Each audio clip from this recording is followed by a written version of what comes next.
Halo guys, Assalamualaikum warahmatullahi wabarakatuh. Kembali lagi bersama saya Bobby Herian. Kali ini saya tergelitik ingin mengomentari statement dari Ali Ngabalin ya. Apa namanya ya, orang istana gitu kan. Jadi, dia mengatakan pendemo adalah sampah demokrasi. Ini saya tergelitik untuk membahasnya guys. Tenang ya. Ini sebenarnya gini, beliau ini cuman nggak paham apa yang diucapkan dia gitu. Apa ya? Memang ada pendemo yang itu sampah demokrasi, tapi ya yang dimaksud tentu bukan demo yang dari kaum yang memang apa kita tahu ya, demo sekarang undang-undang omnibus law ini dari segala kalangan ya. Dari mahasiswa, Anda tahu bagaimana mahasiswa itu adalah generasi bangsa ke depan yang memang punya ilmu, mereka mencabang kuliah, bahkan mereka merupakan apa lagi ketua BEM-nya lagi kan. Jadi ini bukan orang sembarangan. Memang ini adalah kaum intelektual, tentu dengan para dosennya tentunya kan.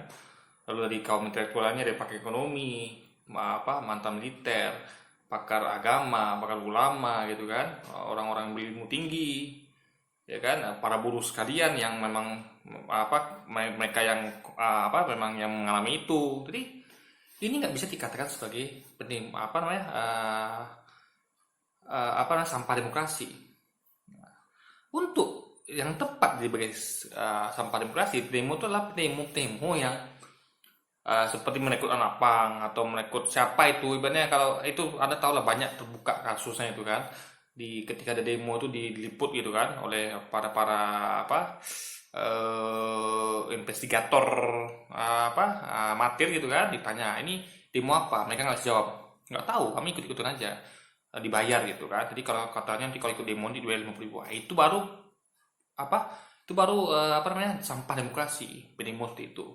Tapi kalau udah isinya para mahasiswa, kaum intelektual, kami gitu kan, mantan militer dan semua lainnya, yang itu nggak bisa dikatakan sampah demokrasi karena mereka memang punya kapasitas intelektual dan keilmuan dalam bidang itu gitu. Jadi beda. Jadi Ngabalin ini nggak ngerti, Pak Ngabalin nggak ngerti mana yang pendemo yang sampah demokrasi, mana yang pendemo yang merupakan pejuang demokrasi guys. Jadi pendemo itu ada dua tipe, sampah demokrasi dan pejuang demokrasi. Dan Ali Ngabalin sasaran tembak gitu, dia terbalik-balik gitu. Yang seharusnya merupakan sampah demokrasi ditujukannya dia kepada pejuang demokrasi. Yang untuk pejuang demokrasi ditujukannya kepada sampah demokrasi. Jadi dia suka kebalik-balik guys. Karena kegagalpahaman dia dalam membaca situasi di lapangan gitu.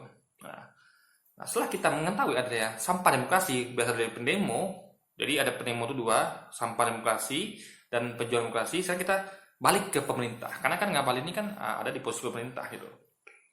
Nah, di pemerintah itu guys, itu pemerintah bisa menjadi sampah demokrasi. Kenapa? Ketika kita tahu demokrasi itu adalah saluran untuk hubungan antara pemerintah dan rakyat. Pemerintah dipilih rakyat, dan untuk itu rakyat berhak, karena pemerintah dipilih rakyat, dia menggaji dan dia memilih, rakyat berhak untuk mengkritik, memberikan inspirasi dan untuk mendapatkan feedbacknya gitu. Nah, pemerintah yang menjadi sampah demokrasi, pemerintah itu akan menggunakan segala instrumen untuk membungkam rakyatnya, ya kan? Nah, itu merupakan sampah demokrasi. Jadi pemerintah yang baik itu, ya dia harus mendengarkan aspirasi rakyatnya. Misalnya contoh, dia lagi godok undang-undang omnibus law, dia harus ketika melihat ada gejolak di lapangan, ya dari segala kalangan, dari mahasiswa, buruh, segala macamnya, itu sebenarnya harus ngambil rem, bukan malah makin kebut gitu kan. Udah banyak protes, banyak kritikan, masih makin ngebut, malah disahkan tengah malam gitu kan. Ini apa maksudnya coba? Berarti ini kan nggak mau dengar kata-kata rakyat. Soalnya ketika ada timbul gejolak, itu pemerintah sudah ngerem. Berarti ada yang salah sini. Entah saya sebagai pemerintah salah kurang menyampaikan informasi itu bagaimana, pemerintah rem itu perlu ditunda gitu. Karena pemerintah membuat sesuatu itu kan harus melihat respon rakyatnya gimana gitu. Apakah rakyatnya responnya biasa saja, pro kontra, itu harus ditimbang pemerintah, bukan malah makin kebut, malah mengesahkan malam-malam guys. Ini luar biasa ini pemerintah kita sekarang ini kan. Sampah demokrasi di pemerintah adalah ketika pemerintah itu seperti itu, dia tidak tidak sejalan dengan rakyatnya mulai demo protes, dia kebut terus gitu sampai disahkan gitu kan. Nah, ini luar biasa. Lalu sumbatan aspirasi itu disumbat. Contoh kemarin waktu dari wakil Demokrat ya, anggota DPR tuh menyampaikan kritik atau saran, itu malah dimatikan mic. Itu sumbatan melalui Dewan Perwakilan Rakyat.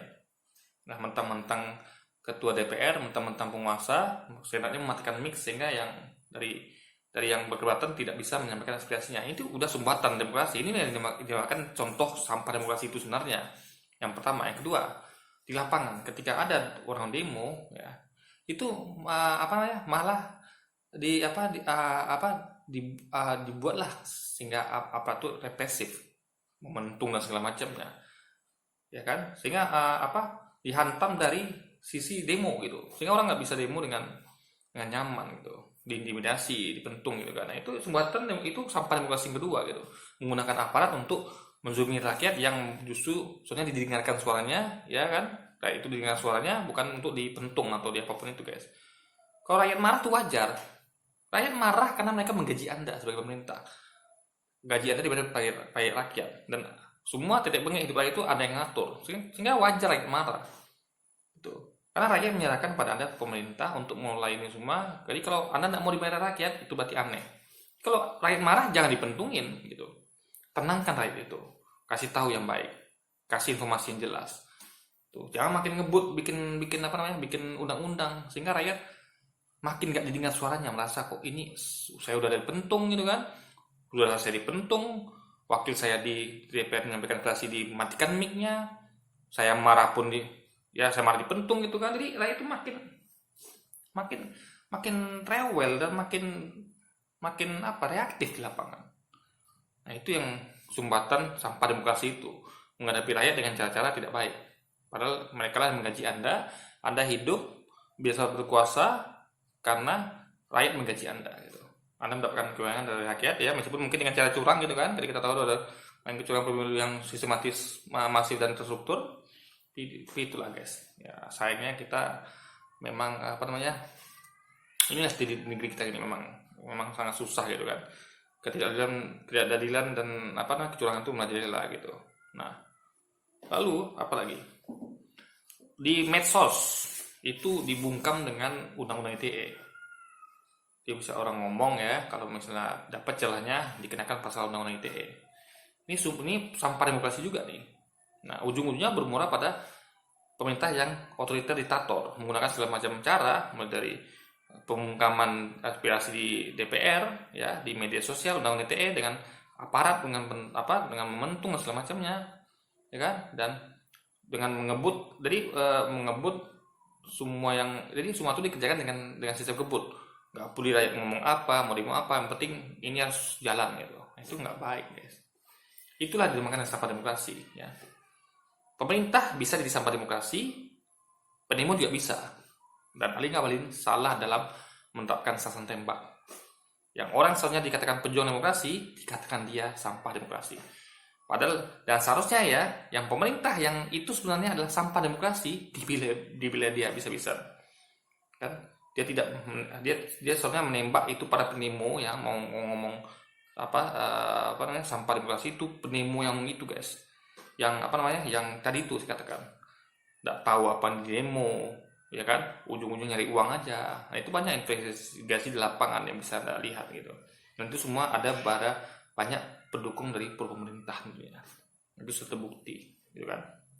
Oke, mungkin sekian dulu video kita menggapi komentar Ngabalin mengatakan pendemo adalah sampah demokrasi, itu salah tembak ya kan, dan saya sudah arahkan tembakan dia kepada yang tepat ya. Dia harus menembak kepada pendemo sampah demokrasi yang benar, bukan yang pendemo Omnibus Law ini guys. Itu bukan sampah demokrasi tapi pejuang demokrasi.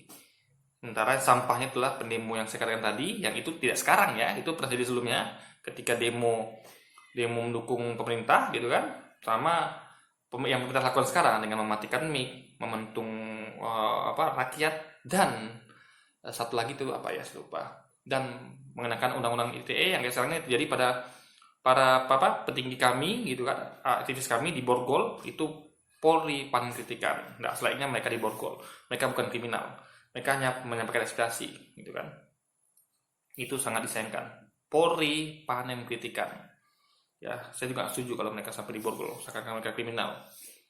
Ya kan? Nah, dan juga banyak tuduhan lainnya. Juga dulu ada dikatakan makar, padahal tidak ada pernah makar, gitu kan, tidak terbukti makar.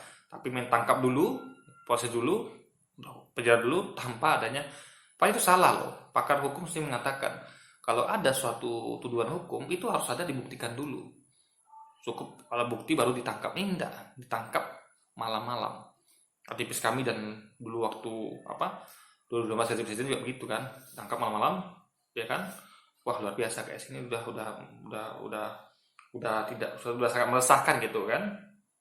Malam-malam ya ditangkap, dibawa gitu kan. Waduh. Ini sangat meresahkan sebenarnya guys ya. Kita yang soalnya kalau ditangkap itu kalau terbukti, ada 2 alat bukti gitu kan, baru ditangkap. Ini tidak, ya kan? Dituduh dulu lalu tangkap. Ini berbahaya sekali. Ini yang dinamakan dengan sampah demokrasi seperti itu. Oke? Mudah-mudahan Anda paham mana yang sampah demokrasi, mana yang pejuang demokrasi, ya kan? Anda harus paham itu, baik sisi pendemo maupun pemerintah. Oke guys, jadi mungkin sekian dulu video saya kali ini. Sampai jumpa lagi di video-video selanjutnya. Wassalamualaikum warahmatullahi wabarakatuh.